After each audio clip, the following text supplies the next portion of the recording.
El Pupitre Digital.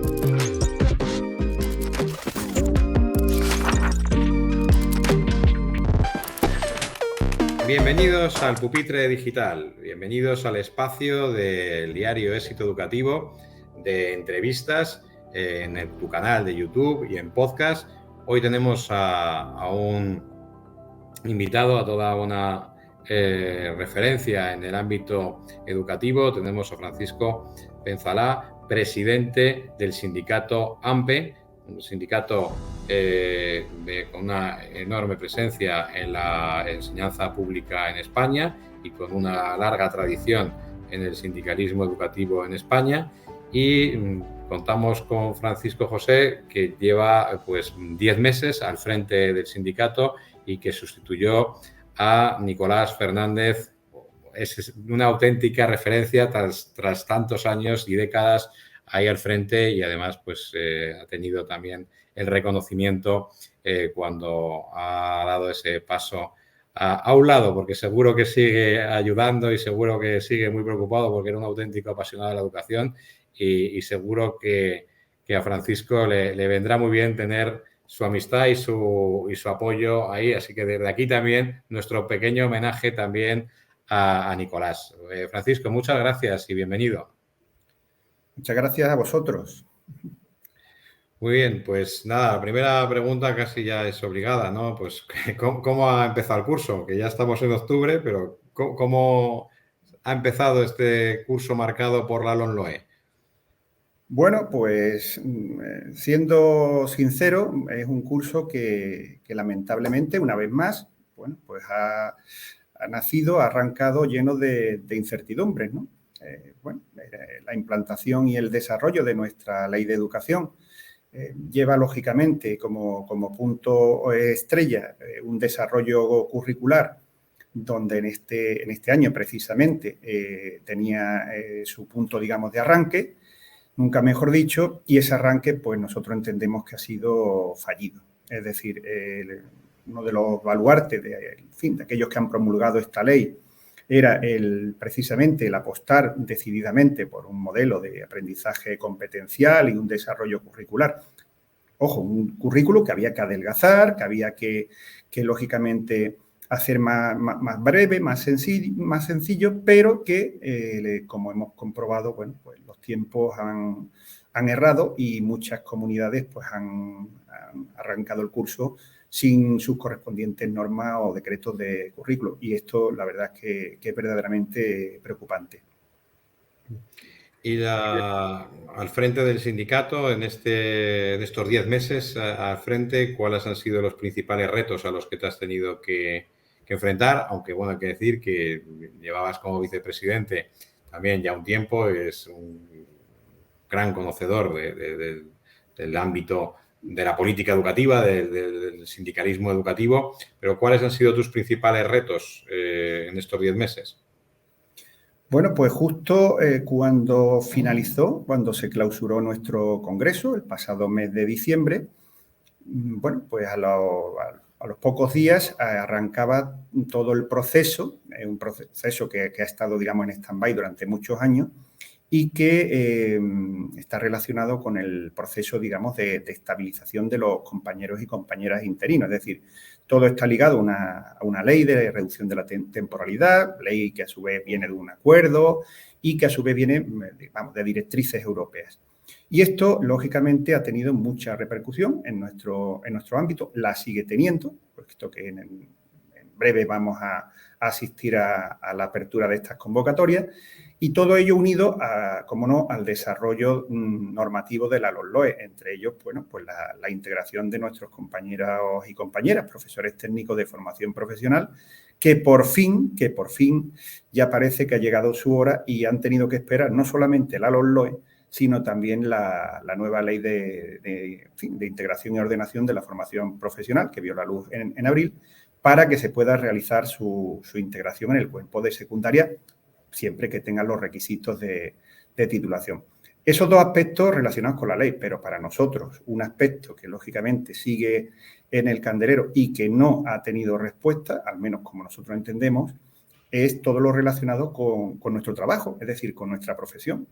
Como bien conoce, los LOE presenta una disposición, la adicional séptima, donde marca la posibilidad y el deseo de reformar o diseñar el nuevo escenario que regule nuestra profesión docente. Bueno, pues lejos del anuncio que hizo en su día la ministra, no se ha movido un folio, sinceramente. Y nosotros en todos los foros que estamos y, por supuesto, en los medios de comunicación, seguiremos reivindicando la necesidad de dar paso, de avanzar, puesto que una profesión como la nuestra, la profesión docente, pues creemos que ya ha llegado la hora de adecuarla en muchos aspectos a los tiempos, lógicamente, en los que vivimos. Tenga en cuenta, por ejemplo, que en el ámbito de la función pública, el tan denominado Estatuto de la Función Pública Docente, llevamos más de 30 años reivindicándolo y todavía, a día de hoy, pues no ha visto la luz. Esperemos y confiemos en que ese desarrollo de esta disposición pues tenga la mejor respuesta, aunque lógicamente no con la celeridad y los tiempos que nosotros hubiésemos deseado, ¿no? Si esto es una pregunta un tanto compleja, ¿no? Pero imaginemos, ¿no?, que ahora mismo pues hay una crisis de gobierno y el presidente del gobierno te llama para ser ministro de Educación. ¿Qué sería lo primero que harías este gobierno o un gobierno que se constituyera nuevo? Te nombran ministro de Educación. Francisco, ¿cuáles serían las primeras medidas que abordarías? Bueno, yo la verdad nunca me habían realizado una pregunta así, es una pregunta muy, muy interesante. Sí le digo lo que no haría, lo que no haría antes de lo que haría. Mire, lo que no haría sería seguir promoviendo este clima de crispación, de sesgo absolutamente ideológico que lastra nuestra educación en general y nuestro sistema educativo en particular y, por ende, a todas nuestras condiciones sociolaborales, y haría todo lo posible, créame, todo lo que esté en mi mano, a título personal, incluso, bueno, pues viendo un poco, al parecer, cómo son las estrategias de los partidos políticos, pues quizás durase muy poco de ministro, pero intentaría, desde luego, acabar precisamente con todo este clima, intentar negociar al menos un acuerdo de mínimos, es decir, entiendo que las organizaciones políticas, los partidos políticos tengan sus líneas rojas, pero yo creo que es de sentido común que al menos unos mínimos sí que sería posible, que sería factible consensuar. Y es ahí donde yo volcaría todos mis esfuerzos en intentar establecer pues, esos pilares a partir de los cuales se pudiese construir una verdadera reforma educativa que perdure en el tiempo y que intente remediar todos los problemas que afectan a nuestra educación. Y cuando hablo de educación no hablo solamente de la educación pública, hablo del sistema educativo en general, es decir, con todas las variantes, concertada y privada, porque el sistema educativo es el que es, no lo olvidemos nunca. Sí, esto me da pie, ¿no?, para preguntarle por su opinión sobre el sistema educativo español y sus tres modelos, ¿no?, el de la enseñanza privada, pública y concertada. ¿Cuál es la visión de AMPE? Recientemente, pues vemos cómo desde algunas asociaciones de educación privada y junto a una asociación de padres, pues hay como un estudio que pone o intenta poner en la picota a los centros concertados. ¿Cuál es la visión de AMPE, aunque ustedes se centran en la educación pública, pero cuál es la visión de este triple modelo? Nosotros, como bien conoces, somos un sindicato independiente, profesional de la enseñanza pública y en nuestros más de 43 años de historia, bueno, pues siempre hemos sido muy respetuosos con los otros modelos. Siempre defendiendo, como no puede ser de otra forma, porque lo llevamos en nuestro ADN, las condiciones del profesorado, de la educación pública y, lógicamente, de nuestros puestos de trabajo.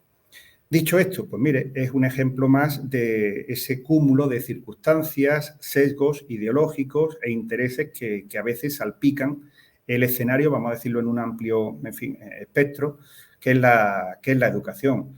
Nosotros nunca hemos entrado en polémicas con la enseñanza concertada o con la privada, somos muy respetuosos con ellos. Evidentemente, ante la supresión de una unidad en un centro público, pues queremos que nos expliquen cuáles son los motivos, el porqué, la justificación, cuando a lo mejor observamos que se mantienen o que hay determinadas actuaciones en centros de concertados o, bueno, privados en este caso también, ¿no? Por lo tanto, en esa línea, pues, ¿qué le voy a decir? Que lamentablemente muchas veces pues, nos vemos envueltos no solamente en la pública, sino también los otros modelos, la concertada y la privada, en polémicas estériles que nada aportan al devenir de nuestro sistema educativo, de nuestra enseñanza, y que lógicamente así es muy complicado y muy difícil construir.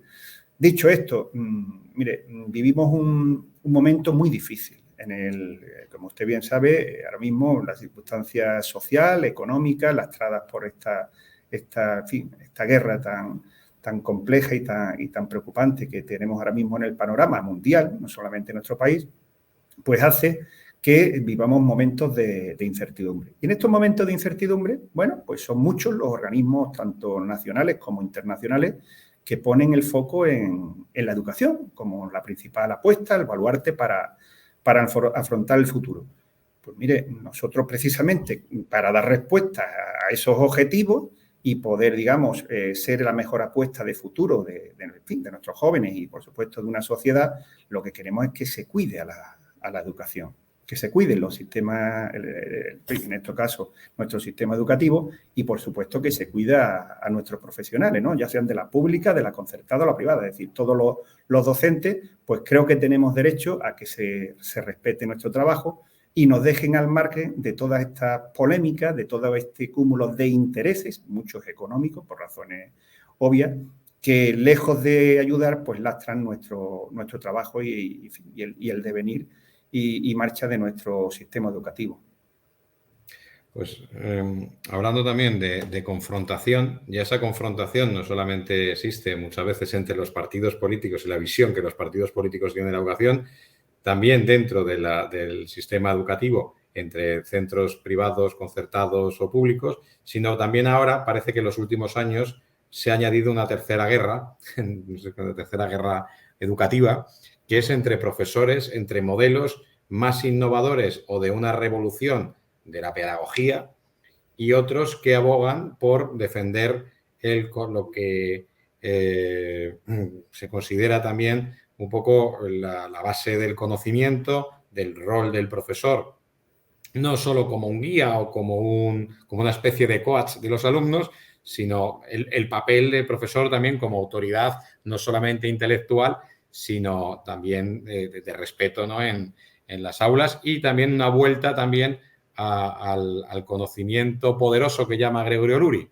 Entonces, yo no sé cuál es la visión vuestra o en particular de usted respecto a esa confrontación que cada vez salta más. No sé si es una cuestión de las redes sociales o de los medios de comunicación que a veces recogemos estas polémicas, pero ¿cómo lo ve?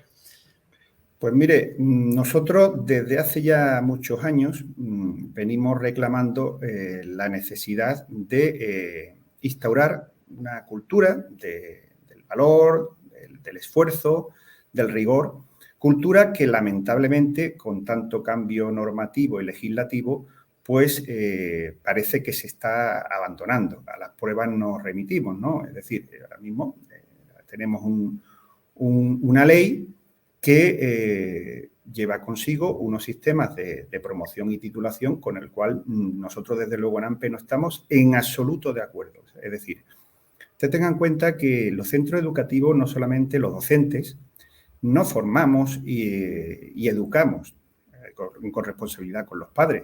Nosotros preparamos para que nuestros jóvenes accedan en un futuro más o menos cercano a una realidad, que es la realidad que hay en nuestra sociedad, en la calle. Y esa realidad es una realidad que es difícil, que es compleja, que es competitiva. Eso no puede estar en absoluta discordancia con la realidad de un centro educativo. Es decir, cuando un alumno llega a un centro y le dicen que en un momento dado, es verdad, con los matices de que pueda aprovechar el siguiente curso y demás, o que en bachillerato pueda obtener el título con una suspensa. Mire usted, si ya no es solamente la cuestión numérica, es el mensaje que se lanza a nuestros jóvenes y a su familia. Eso va en la línea de devaluar, bajo nuestro punto de vista, la exigencia, el rigor y el esfuerzo. Mire, hace unos años, ya que ha aludido a mi querido Nicolás, Nicolás y yo estuvimos en una reunión con la entonces ministra, doña Isabel Celaá, y el entonces secretario de Estado, don Alejandro Tiana. Y usted sabe y conoce que no solamente desde algunos miembros del ministerio en su momento, incluso actuales, sino que algunos, como yo llamo, gurús de la educación, incluso gurús económicos, defienden la eliminación de la repetición de curso. Es decir, sabemos que el coste económico que para el sistema tiene que soporte un alumno que repita es muy elevado y excede a esas medidas, entre comillas, reparadoras para que esto no tuviese lugar. Entonces, en esa reunión, bueno, pues se habló, lógicamente, de muchas cosas y yo le hice una pregunta en ese momento al señor Tiana. Yo le dije, bueno, Alejandro, ¿y si se elimina la repetición, en qué escenario nos encontramos? Es decir, ¿qué alternativa hay? Porque yo me imagino que algo tendrán previsto. De aquella reunión, en cuanto a esta pregunta, salimos Nicolás y yo, pues como entramos. Pero es que recientemente, en una reunión también con el grupo socialista, a su portavoz se la trasladé y le hice referencia a esta misma pregunta. Y sigo sin saber cuál es la alternativa. Pero es que no solamente el tema de la repetición, cuando algunos gurús de la educación o gurús económicos, porque muchas veces el argumentario es económico más que de otra índole, pedagógica o educativa, abogan por eliminar el título de graduado en secundaria. ¿Ustedes se imaginan lo que significaría que un alumno o una alumna ingrese, por ejemplo, en secundaria y hasta dentro de una serie importante de años no vea, entre comillas, plasmado el fruto de su esfuerzo? Pueden decir que te pueden dar certificaciones de avance, de acreditaciones. No. A nivel de título, ¿cuándo lo vería? ¿Y cómo estarían esos alumnos en el sistema? Porque la realidad de nuestras aulas son las que son. Es decir, esto no es un mundo maravilloso donde todos nuestros niños y niñas acuden a los centros educativos en las mejores condiciones y el profesor puede impartir sus clases con absoluta comodidad. Evidentemente es la mayoría, pero existe un porcentaje importante donde es muy difícil a veces para que nuestros compañeros y compañeras puedan realizar su trabajo, lo que debería ser lo más normal. ¿Por qué? Por muchas circunstancias. Si además de todo esto que le estoy comentando, se añade un elemento de, entre comillas, rebajar todavía ese panorama, ese nivel de exigencia, creo que el mensaje sería todavía más perverso y más preocupante. Nosotros, lógicamente, desde AMPE promovemos todo lo contrario. Creemos que hay que reforzar, lógicamente, como no puede ser de otra forma, el papel del profesorado y una forma de hacerlo es dando validez a sus decisiones. Un alumno que en un momento dado, a día de hoy, pueda pasar con 3 o 4 asignaturas, para nosotros creemos que es un mensaje demoledor, no solamente para el alumno, incluso para su propia familia, sino para la sociedad en general. Y de las distintas etapas educativas, ¿cuál cree que merece más atención en este momento o que se ponga más el foco? ¿Dónde hay más problemas? ¿Infantil, primaria, secundaria? Bueno, todas las etapas, por razones obvias, tienen su importancia y su relevancia. Los niveles iniciales, por supuesto la infantil o la primaria, marcan lo que es el comienzo de ese árbol, digamos, ¿no? que va creciendo y que se va desarrollando, ¿no? Ese tallo inicial, ¿no? Pero evidentemente donde hay, digamos, por decirlo de algún modo, más circunstancias adversas o complejas, es todo lo relacionado con secundaria, la formación profesional y todo ese arranque, toda esa etapa, digamos, encaminada a proseguir futuros estudios en la línea que lógicamente decidan.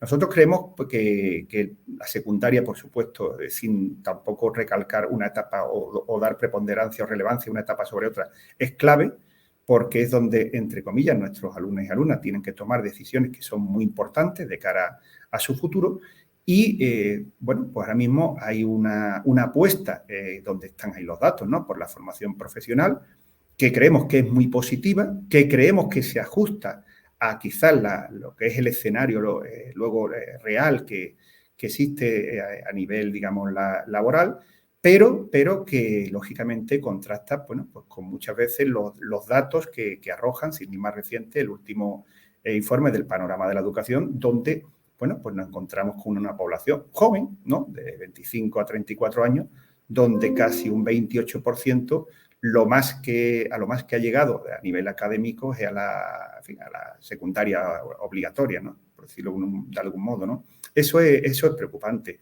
En el caso de los jóvenes, aparte de todos los valores que hablamos de desempleo juvenil y que muchas veces son uno de los elementos que más desmotivan a nuestro alumnado, pues observar cómo un 20% de nuestros jóvenes entre 18 y 24 años, pues son, como se suele decir, que a mí no me gusta esa palabra, ninis, ¿no?, ni estudian ni trabajan, pues créame que es muy preocupante. Pero es que si nos vamos a la educación terciaria, es decir, al ámbito universitario, a pesar de los excelentes datos estadísticos, tenga en cuenta que entre 25 y 34 años pues tenemos un porcentaje casi del 50%, un 49%, con estudios superiores, es decir, FP superior o grado universitario. Pero claro, lo que hay que analizar es el porcentaje de esos graduados, o es decir, de esos jóvenes con estudios superiores que están en paro. Pero es que además están en paro y ni estudian ni trabajan. Ese dato también es muy relevante. En el caso de la OCDE o en el caso de Europa,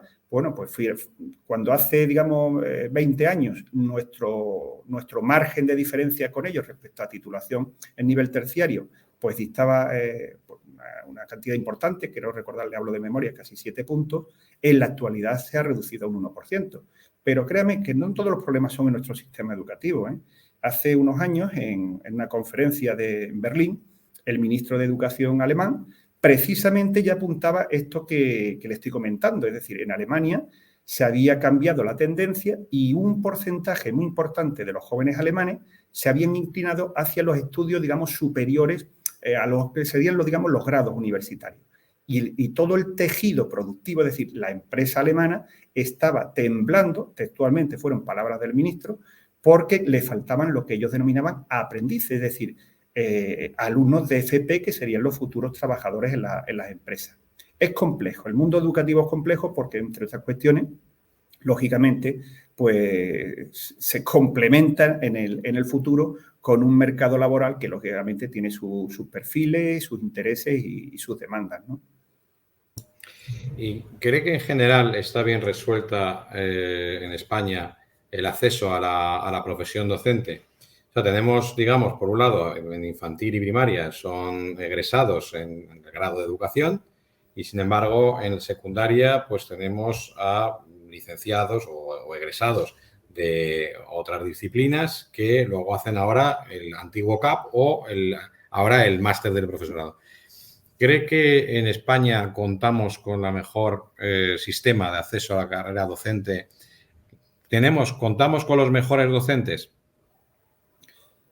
Mire, contestando a la primera pregunta, ¿tenemos el mejor sistema de ingreso de acceso? No, no lo tenemos. Es obvio, nuestro sistema de ingreso y acceso, pues nosotros desde AMPE pensamos, primero, que ya tendría que haber sido reformado hace tiempo. Ahora mismo contamos con una norma, digamos, que de referencia, que es el famoso Real Decreto, el 276 del año 2007, estamos en el 2022, ya ha llovido, y que está estructurado de un modo que en aquel momento, pues bueno, pues podía dar respuesta quizás a las necesidades que el ámbito docente tenía en aquella época, pero que en un mundo que cambia de forma tan vertiginosa y tan radical día a día, pues lógicamente creemos que ha quedado absolutamente desfasado.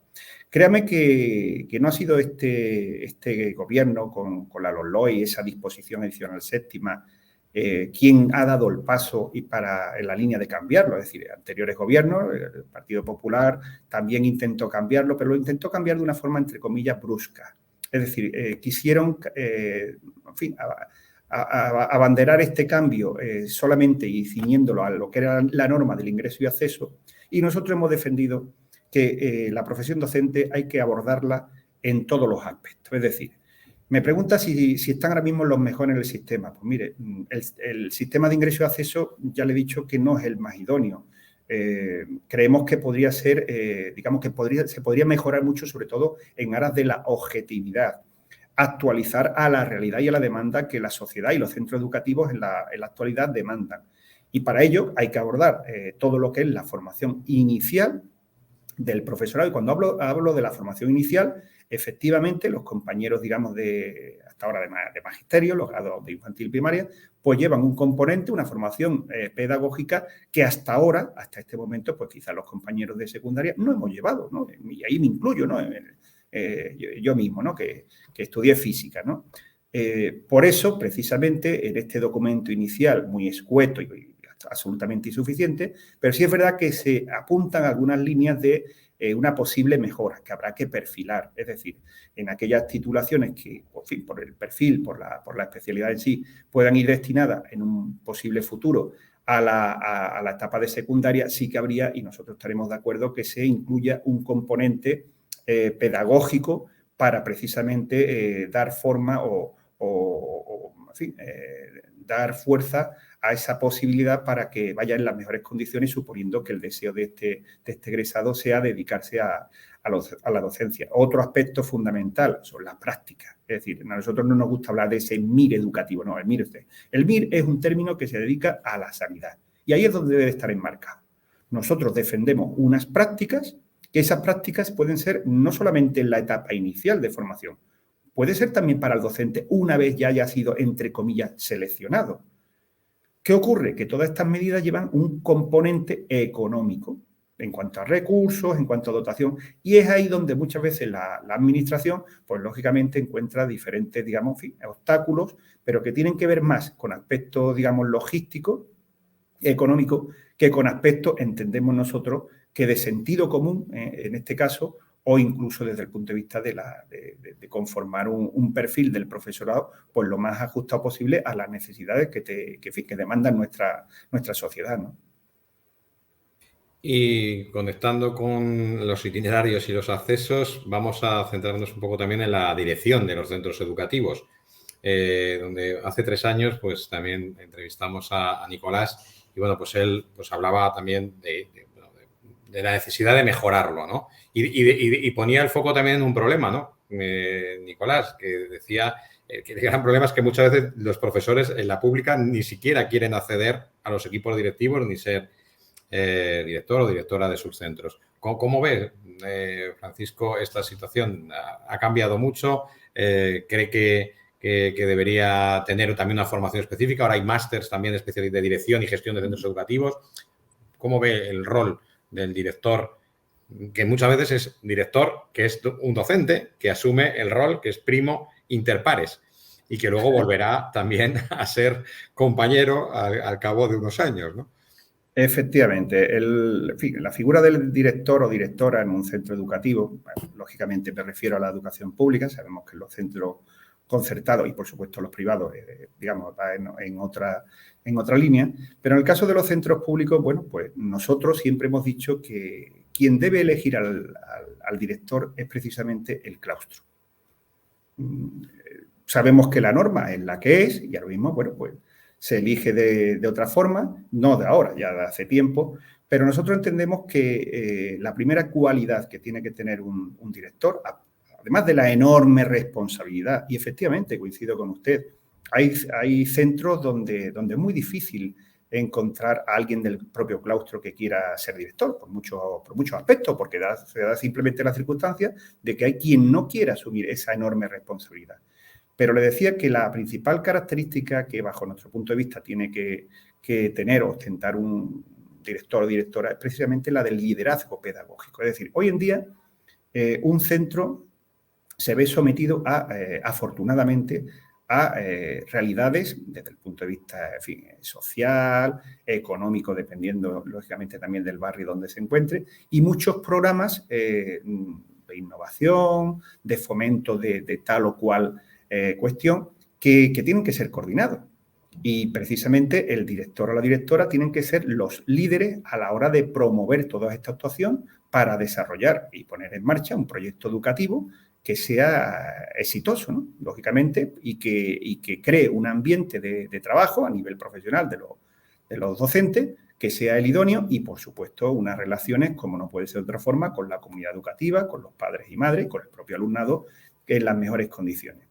Frente a eso, ¿qué es lo que ocurre? Bueno, pues nosotros venimos observando en algunos sitios, en algunas comunidades, donde, entre comillas, se desvirtúa o se intenta desvirtuar a veces el papel también de un puesto clave como es la inspección educativa, y lejos de otorgarle su doble vertiente, que, en fin, la de orientación, asesoramiento y, lógicamente, la de inspección o supervisión, pues le otorgan la parte de asesoramiento y parece como que existe una cierta tendencia, repito, no en todos los territorios, para que el director sea, digamos, el representante directo de esa administración. Y mire, eso sería un grave error.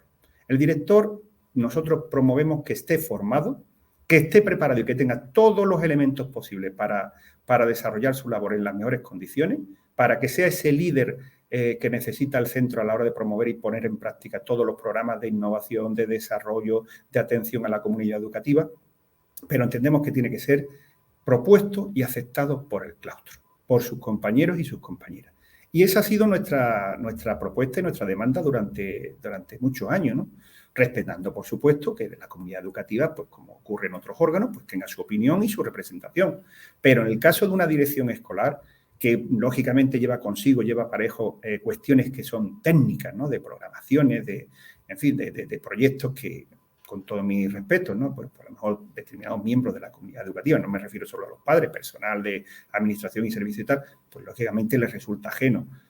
Creemos que por lógica y por sentido común debería ser, en primer lugar, un profesor, lo ideal del centro, un profesor, profesora del centro, y, de no ser así, pues algún compañero docente. ¿Que luego va a volver porque la carrera de dirección llega hasta donde llega? Pues mire usted, yo creo que hay que desempeñarlo el tiempo que se esté en un cargo en las mejores condiciones, y una vez que uno se incorpora a su puesto de trabajo otra vez de profesor de matemática o de maestro de primaria o, en fin, de la especialidad que sea, pues que vuelva con toda la naturalidad posible. Es decir, antiguamente, pues sí, es verdad, existió ese famoso cuerpo de directores, igual que existía el cuerpo de catedráticos todavía, pero son experiencias que, al menos en aquel contexto, no fueron, digamos, lo positivas que debieran ser. Esa fue la experiencia en su momento. Y dentro de los aspectos que tiene que manejar un director, que bueno, están ya no solamente los aspectos, digamos, de gestión académica, sino también económica, casi de recursos humanos. Ahora cada vez también es más importante el marketing y la comunicación para captar alumnos en un entorno donde es un bien escaso. ¿Cuál cree que ahora mismo sería bueno también dotar de herramientas al directivo, ¿no? Porque se entiende que la parte académica, ¿no?, es profesor y es buen conocedor, ¿no? ¿Qué aspectos cree que habría que reforzar? Bueno, el funcionamiento de los centros de infantil primaria no es, digamos, análogo, similar desde el punto de vista organizativo económico al de secundaria, en fin, formación profesional y demás, pero sí sería, lógicamente, idóneo o ideal que la formación de los directores y directoras pues tuviese un componente importante a la hora de optimizar, de gestionar, de promover, lógicamente, la eficiencia y la eficacia de todos aquellos recursos que estén disponibles. Entre otras cuestiones, porque cuanto mayor control y mayor conocimiento tenga, mejor podrá demandar a la administración y mejor podrá enfocar y justificar aquellas necesidades, lógicamente, que tiene. Me hablaba del marketing. Pues mire, lamentablemente nuestro país está abocado a un descenso de natalidad importante, y esto no podemos obviarlo, pues conlleva un problema importante. Eso lo estamos viendo en las matrículas que se realizan año tras año en las diferentes etapas, sobre todo los primeros años, ¿no?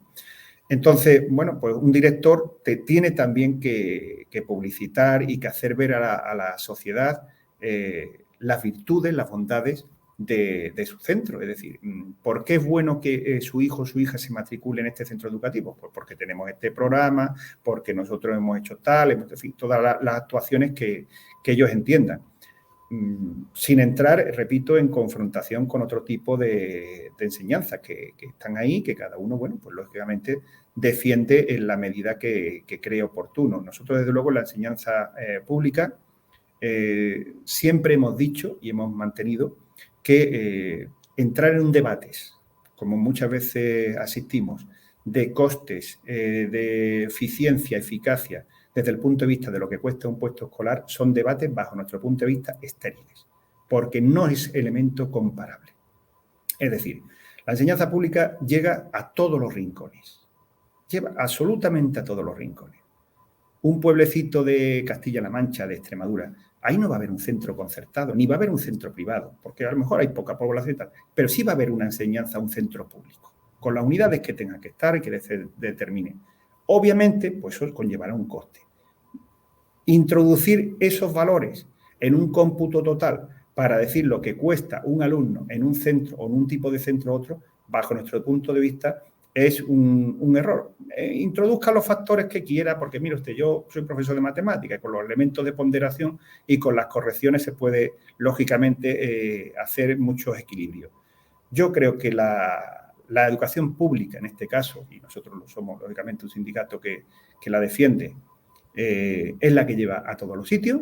Somos muy respetuosos con el resto de enseñanza, pero creemos que hay que potenciarla. Y como no se potencia la educación pública, es muchas veces con esos mensajes, con esas campañas alarmistas que muchas veces, discúlpeme, pero se lo tengo que decir, vemos y leemos en los centros de comunicación que a veces pueden asustar precisamente a la familia y llevarles a pensar una idea que no se corresponde con la realidad. Hay grandes profesionales en la enseñanza pública, igual que los hay en la concertada y en la privada, y lo que nos diferencia efectivamente, bueno, pues el origen y el perfil que lógicamente tienen cada uno de estos sistemas, ¿no? Pues hablando de alarmismo, en estas últimas semanas ha sido famoso, ¿no?, un informe que ha tenido un impacto desproporcionado que nosotros, bueno, hemos tratado aquí en el sitio educativo con distintos expertos, hablando también con los propios colegios y demás sobre, bueno, pues poco más o menos que aquí en Madrid había que poner, los padres estaban pidiendo detectores de metales, que bueno, pues que la violencia casi estaba desatada de las bandas juveniles, etcétera. Bueno, ustedes desde hace años tienen la figura del defensor del profesor y realizan un informe anual que pone, digamos, el foco en la convivencia, en la violencia también que pueda existir en los centros educativos, y sí que en los últimos informes pues han alertado, ¿no?, de que hay un incremento de las faltas de respeto hacia el profesorado, etcétera. ¿Cómo ven esta visión, ¿no?, ese alarmismo que se está generando a veces, o sí que hay que alarmarse? No sé cómo lo ven desde AMPE. Bueno, nosotros, como bien dice, ya desde el año 2005 iniciamos un camino que no hemos abandonado y que creemos que ha sido, sinceramente, muy positivo, que es la de en fin, crear nuestro servicio, nuestra figura del defensor del profesor, y al mismo tiempo, ya en aquel entonces nos dirigimos a la Fiscalía General del Estado para solicitar que, y créanme que se ha jugado mucho con este tema y se nos ha criticado mucho, para que, en fin, nosotros, los docentes, tuviésemos el carácter de autoridad, vamos a llamarlo así en un lenguaje más simple, en el ejercicio de nuestras funciones. Nosotros hemos tenido que oír que si querían que los maestros fuesen con la gorra y la porra, como si fueran policías. Mire, nada más lejos de la realidad.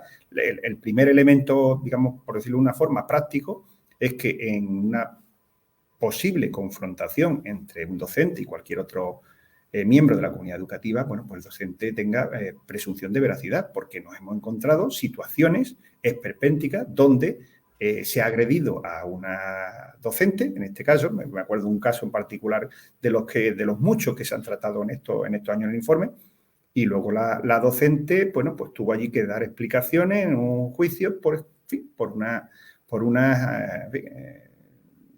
denuncia que a todas luces era falsa, en el sentido de que si ella la había increpado, que si había empezado, es decir, situaciones muy desagradables que están lógicamente lejos de lo que es nuestra práctica educativa, pero que lamentablemente no son una absoluta excepción, es decir, que ocurren en un porcentaje lógicamente mínimo, pero importante. Es decir, con que solamente exista una agresión a un docente o a cualquier miembro de la comunidad educativa, cuidado, porque muchas veces nosotros no solamente estudiamos los casos, lógicamente los que afectan a los docentes, pero hay muchos elementos en juego. Y esto es un fiel reflejo de la sociedad en la que vivimos.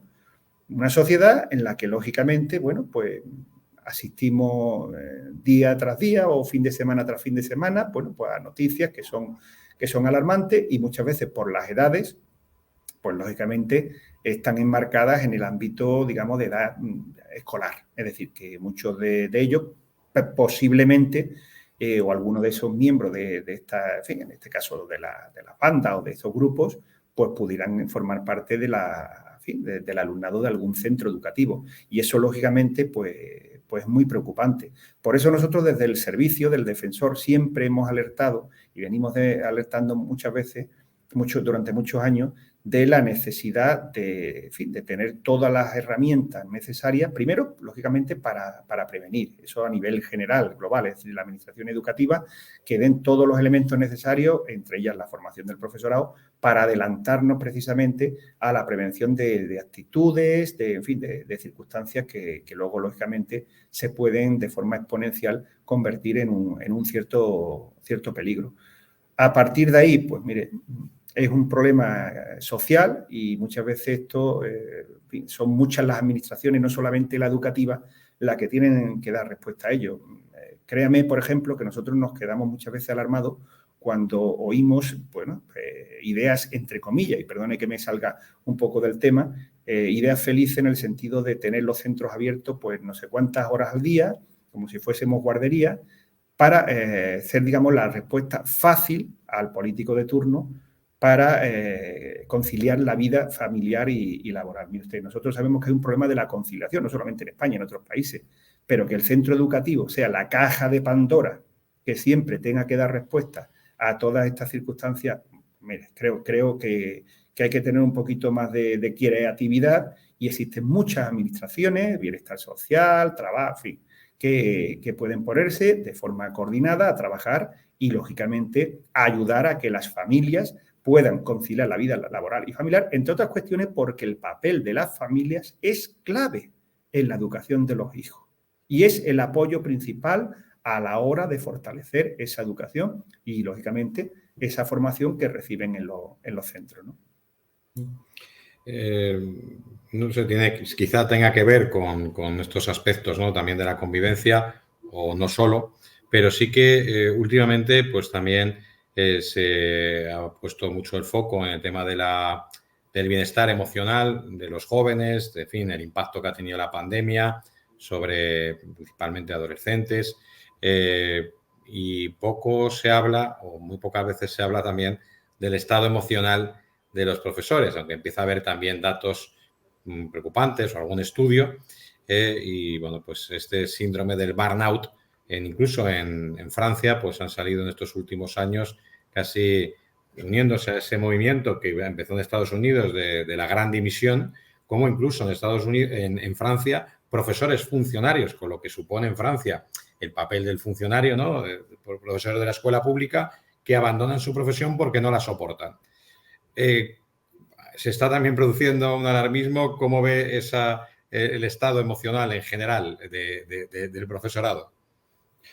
Bueno, mire, esto no es ya entrar o no en si es un alarmismo, es una realidad. Es decir, nosotros, al menos en lo que a nosotros nos compete de nuestro servicio del defensor del profesor, bueno, pues ahí están las estadísticas y existe un porcentaje de profesorado, de docentes que lógicamente nos transmite que se sienten quemados.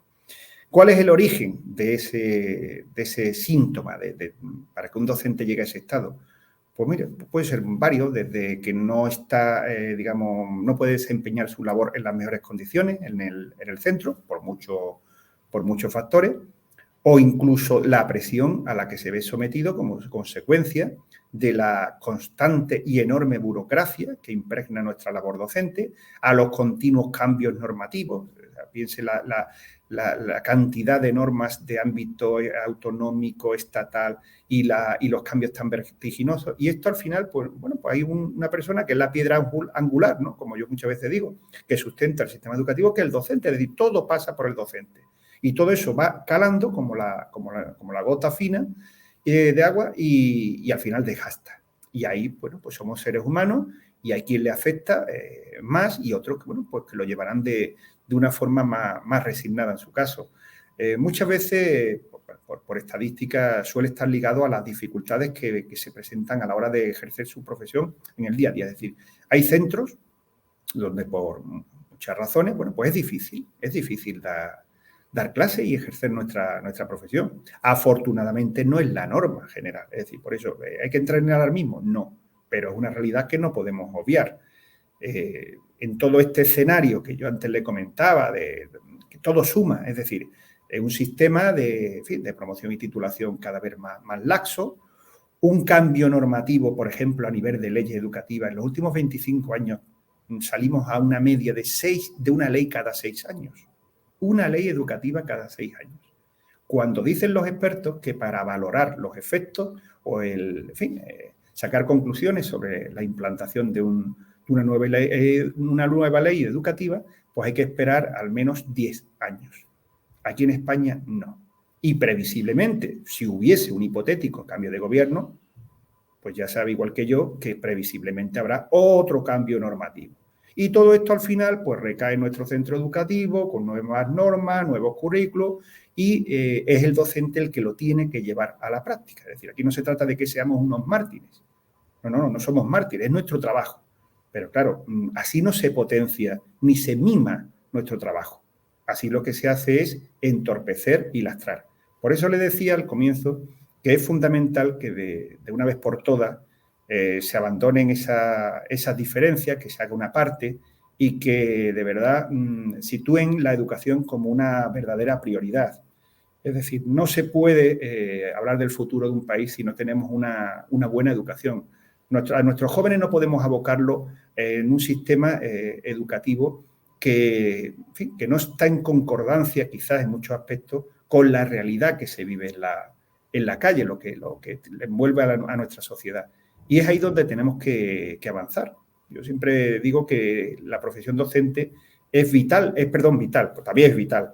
Es optimista por naturaleza, es decir, el docente tiene un componente vital inherente a nuestra profesión y lo digo con todo el convencimiento del mundo. Es la única explicación que tras tanto cambio, tantas cuestiones, digamos, adversas que hemos soportado, no solamente como docentes, sino también como funcionarios públicos, pues sigan ahí y sigan nuestros jóvenes avanzando y sigan, lógicamente, buscando su futuro. Pero ese futuro puede ser mejor. Y para ofrecerle un futuro mejor, es por responsabilidad, tenemos que ofrecerle una mejor educación. Y en esa nosotros, desde luego, no le quepa la menor duda que vamos a estar ahí. Mire, el otro día leía una frase muy, muy bonita que decía lo siguiente, decía, la educación es el mejor traje de gala para que nuestros jóvenes puedan asistir a la fiesta de la vida. Y nosotros, desde luego, desde AMPE lo vamos a hacer, es decir, vamos a dedicarnos, como siempre hemos hecho, a confeccionar, a reforzar ese traje para que nuestros jóvenes puedan, lógicamente, tener la mejor formación posible, porque esa formación va a ser el mejor valor de cara a su futuro, ¿no? Y que, por ende, es, lógicamente, el futuro de nuestra sociedad. Y, por supuesto, a cuidar nuestra profesión, que se ha visto sometida durante todos estos años pues a muchos avatares. Pues para concluir, siempre lo hacemos con esta misma pregunta, que es ¿cómo ve o cómo debería ser el mejor centro educativo del mundo?